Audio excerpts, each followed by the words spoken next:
2000 మంది కర్రలతో కత్తులతో మీదన పడిపోయి చంపడానికి ప్రయత్నిస్తే ఏ వ్యక్తి గరికిపాటిలా ప్రవచనాలు చెప్పలేడు, నోరు జోరుతాడు. వైసీపీ వాళ్ళకి నోరు అదుపులో ఉండదు, టీడీపీ వాళ్ళకి కర్రలు కత్తులు అదుపులో ఉండవు. అసలు జరిగిన విషయం ఏంటి? టీటీడీకి సప్లై చేసే నెయ్యిలో ఎటువంటి జంతు కొవ్వు కలవలేదని చెప్పి సిట్ సిబిఐ నివేదిక ఇచ్చింది.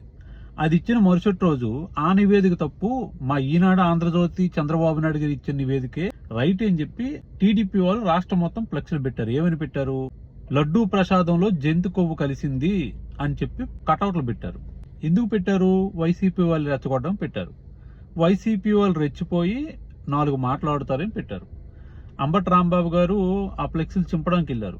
దాంతో 2000 మంది ఆయన పైన అటాక్ చేసి చంపబోయారు. ఆ సమయంలో అంబటి రాంబాబు గారు నోరు జారారు. ఎవరిపైన జారారు? ఆయన్ని బూతులు తిట్టిన వారి పైన, అటాక్ చేసిన వారి పైన నోరు జారారు. అప్పుడు వాళ్ళు ఏం చేశారు? మా చంద్రబాబు నాయుడు గారిని ఎంత మాట అంటారని చెప్పేసి అంబటి రాంబాబు గారి ఇంటికి నిప్పు అంటించారు, కారుకు నిప్పు అంటించారు, వాళ్ళ ఫ్యామిలీ పైన అటాకులు చేశారు. దానికి పోలీస్ పహారా కాసింది. ఇప్పుడు చెప్పండి, తప్పు ఎవరిది? సిట్టు సిబిఐ నివేదిక ఇచ్చిన తర్వాత కూడా మళ్ళీ ఫ్లెక్స్లు పెట్టడం ఏంటి? అది తప్పని ప్రశ్నించిన వాళ్ళపైన 2000-3000 మంది దాడులు చేయడం ఏంటి?